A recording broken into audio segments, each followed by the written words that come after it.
Hi hello welcome to my channel. ఏ పండగొచ్చినా పబ్బమొచ్చినా దేవుళ్ళకి ప్రసాదం పెట్టుకోవాలనుకున్నా, మనకి ఎప్పుడైనా స్వీట్ తినాలనిపించినా కానీ మనసులో అనుకోగానే ఇట్టే అయిపోయే స్వీట్ రెసిపీస్లో ఈ రవ్వ కేసరి ఒకటి. చాలామంది రవ్వ కేసరి చేస్తారు, కానీ చల్లారిన తర్వాత గట్టిపడిపోతూ ఉంటుంది. అలా గట్టిపడకుండా సాఫ్ట్గా నోట్లో వేసుకుంటే కరిగిపోయేలాగా ఎలా చేయాలనేది ఇప్పుడు చూద్దాం.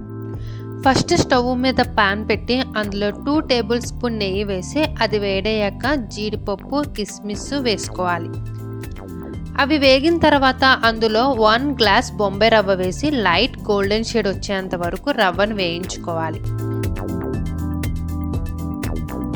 ఇలా రవ్వ వేగిన తర్వాత మనం ఏ గ్లాసుతో రవ్వ వేస్తామో అదే గ్లాసుతో 3 గ్లాసుల వాటర్ని బాయిల్ చేసి ఆ వేడి నీళ్ళని ఇందులో పోసుకోవాలి. అయితే నాన్ స్టాప్గా కలుపుతూ ఉండాలి ఈ రవ్వని. ఇలా వేడి నీళ్ళు పోసుకుంటే స్వీట్ చల్లారిన తర్వాత కూడా సాఫ్ట్గా ఉంటుంది. నేను వాటర్లోనే కలర్ వేశాను కాబట్టి ఈ కలర్లో వచ్చింది. రవ్వ ఇలా ముద్దగా అయినప్పుడే మనం ఈ గ్లాస్తోనే గ్లాసున్నర షుగర్ వేసుకోవాలి. షుగర్ వేసిన తర్వాత ఇలా కంటిన్యూస్గా కలుపుతూ ఉండాలి. ఇప్పుడు ఇందులో కొంచెం యాలకుల పొడి వేసుకోవాలి, లేకపోతే వెనీలా ఎసెన్ కానీ పైనాపిల్ ఎసెన్ కానీ మనకి నచ్చిన ఫ్లేవర్ యాడ్ చేసుకోవచ్చు. ప్రసాదాలకైతే కొంచెం పచ్చకర్పూరం వేసుకుంటే చాలా బాగుంటుంది.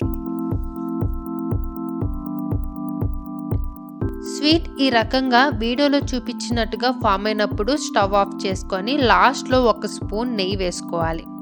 కొలత ప్రకారం నెయ్యి ఎంత పట్టుద్ది అంటే 1/2 గ్లాస్ పట్టుద్ది. నెయ్యి వేసిన తర్వాత సర్వ్ చేసుకోవడమే.